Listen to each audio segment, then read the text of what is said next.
100% ढोकळा जाळीदार होण्यासाठी काही मी आज टिप्स सांगणार आहे। तुम्ही बघू शकता किती सुंदर आणि जाळीदार असा हा ढोकळा झालेला आहे। ही माझ्या मम्मीची रेसिपी आहे आणि ढोकळा छान जाळीदार, फ्लफी, स्पॉन्जी होण्यासाठी ती काय करते हे मी या व्हिडिओमध्ये सांगणार आहे। तर व्हिडिओ शेवटपर्यंत नक्की बघा। जर तुमचा ढोकळा फ्लफी होत नसेल किंवा त्याला छान जाळी येत नसेल किंवा तो फुगत नसेल तर हा व्हिडिओ तुम्ही संपूर्ण बघितल्यानंतर तुम्हाला कळेलच की आपलं काय चुकतंय किंवा आपण कुठला एक इन्ग्रेडियंट कमी किंवा जास्त होतोय ते। आणि सोबतच मस्त एक डाळीची चटणी करणार आहे, ही पण माझ्या मम्मीची स्पेशालिटी आहे। आणि या दोन्ही रेसिपी मी चंद्रपूरला असताना केलेल्या आहे, त्याच्यामुळे तिथे जे भांडे अवेलेबल आहे त्याच भांड्यांमध्ये मी हे केलं आहे।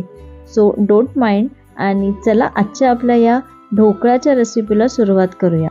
सगळ्यात आधी मम्मीने काय केलं, अर्धी वाटी रवा घेतलेला आहे। त्यानंतर 1 वाटी बेसन घेतलं। आता यामध्ये चवीपुरतं मीठ घालून घेतलेलं आहे आणि 2 टेबलस्पून एवढी साखर घेतलेली आहे। आता आपल्याला अर्धा लिंबू पिळून घ्यायचा आहे। याच्या बिया यामध्ये पडू नये म्हणून मम्मीनी वाटीमध्ये हे पिळून घेतलं आणि नंतर हा लिंबाचा रस यामध्ये घालून घेतलेला आहे। आता हे सगळं मिक्स करण्याच्या आधी थोडंसं प्रिपरेशन करून घ्यायचं असतं। तर मम्मीनी या भांड्यामध्ये ज्यामध्ये तिला ढोकळा लावायचा आहे त्यामध्ये तिने तेल लावून घेतलं आणि एकीकडे इथे तुम्हाला दिसत असेल स्टीमर पण तापवायला ठेवून दिलेला आहे। आता मम्मीने पाणी घातलं आहे आणि हे छान मिक्स करून घेत आहे। पाणी कदाचित अर्धा कप इथे घातलेला आहे किंवा अशी कन्सिस्टन्सी होतपर्यंत तुम्हाला पाणी घालायचं आहे। यामध्ये रवा घातल्यामुळे मम्मीनी फक्त 2 ते 3 मिनिटच हे बाजूला ठेवून दिलं। त्यानंतर यामध्ये फ्रूट सॉल्ट घालायचं आहे, म्हणजे हे इनो घालायचं आहे। तर हे जे सॅचेट असतं त्याचं अर्ध घातलंय किंवा 1 टेबलस्पून म्हटलं तरी चालेल। आणि हा इनो ॲक्टिवेट होण्यासाठी थोडंसं त्यामध्ये पाणी घातलं आणि हे परत छान मिक्स केलं। तर हलक्या हातानेच मिक्स करायचं, पण पूर्ण मिक्स करायचं। हे बघा किती छान याला पूर्ण असं फ्लफी झालेलं आहे।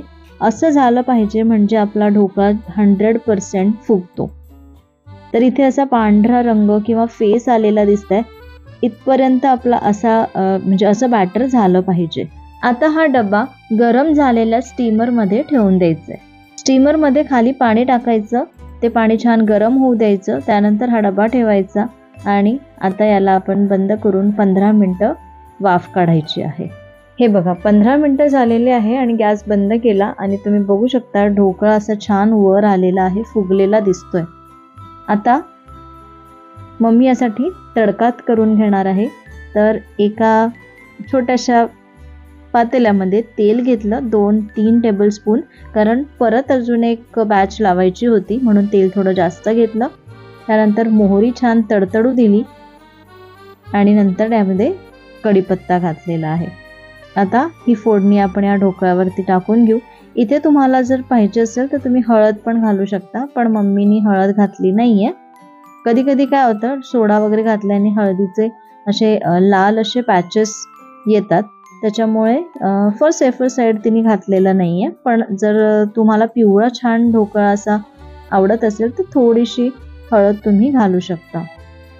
त्यानंतर वरून थोडीशी कोथिंबीर घातली आणि आता हा आपण कट करून घेऊ। वरून थोडंसं खोबरं किस पण घातलेलं आहे, ऑप्शनल आहे, घातलं तरी चालेल, नाही घातलं तरीही चालेल। आता या ढोकळ्यासोबत एक मस्त चटणी तयार करून घ्यायची आहे। तर त्यासाठी मम्मीनी भिजवलेली चना डाळ अर्धी वाटी घेतलेली आहे। त्यानंतर पाव वाटी इथे खोबरं किस घेतलेलं आहे। तर हे खोबरं किस सुकं खोबरं आहे, तुमच्याकडे ओलं खोबरं असेल तरीही चालेल। त्यानंतर 2-3 यामध्ये लसूणच्या पाकळ्या घातल्या आणि हे छान बारीक करून घेत आहे। हे बघा असं हे छान बारीक झालंय, असं टेक्स्चर झालं पाहिजे। आता या चटणीला जर तडका दिला ना तर मस्त खमंग ही चटणी होते। त्यासाठी एका पॅनमध्ये 1 टेबलस्पून थोडं तेल घेतलं। त्यानंतर तेल गरम झाल्यानंतर यामध्ये मोहरी घातलेली आहे 1 चमचा। मोहरी छान तडतडली की यामध्ये 2 सुक्या मिरच्या घातल्या आणि कढीपत्ता घातलेला आहे।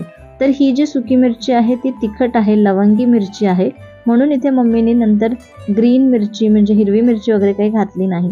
जर तुम्हाला तडका देण्यासाठी जी काही मिरची असेल ती जर तिखट नसेल तर तुम्ही या चटणीमध्ये पण 1-2 हिरव्या मिरच्या घालू शकता.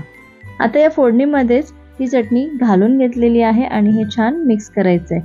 यामध्ये मीठ आणि साखर घालायचं आणि वरून थोडंसं दही यामध्ये घालायचं आहे. गॅस इथे बंद केलेला आहे, गॅस चालू नाही आहे. तर इथे 3 टेबलस्पून मम्मीनी दही घातलं, त्यानंतर थोडीशी साखर, चवीपुरतं मीठ हे सगळं घालून आता छान मिक्स करून घेत आहे. हे बघा गॅस बंद आहे. आता हे छान मिक्स करून घेतलं आणि आपली ही मस्त खमंग चणा डाळीची ही चटणी तयार आहे. थोडीशी वरून कोथिंबीर घालायची राहिली, ती घालून घेतली आणि छान मिक्स करून घेऊ. हे बघा एक ढोकळा मी छान मस्त फोडून तोडून दाखवते. तर किती सुंदर असा हा ढोकळा झालेला आहे, जाळीदार झाला आहे, किती फ्लफी झाला आहे. बघू शकता मस्त जाळी आलेली आहे. तर या पद्धतीने ढोकळा तुम्ही नक्की करून बघा. यामध्ये ज्या काही मी टिप्स सांगितल्या आहे, जसं इनो वगैरे जेव्हा तुम्ही घालता तेव्हा छान त्याचा फेस येतपर्यंत असं जर बॅटर तयार झालं तर आपला हा ढोकळा मस्त जाळीदार होतो. आणि रवा जरी घातला असेल तरीही मम्मीनी फक्त 2 ते 5 मिनिटच त्याला बाजूला ठेवलेलं होतं. नाहीतर कधी कधी आपण खूप वेळ रवा भिजण्यासाठी ठेवतो, पण तसं इथे केलेलं नाही आहे. तुम्ही बघू शकता किती छान असा ढोकळा तयार झालेला आहे.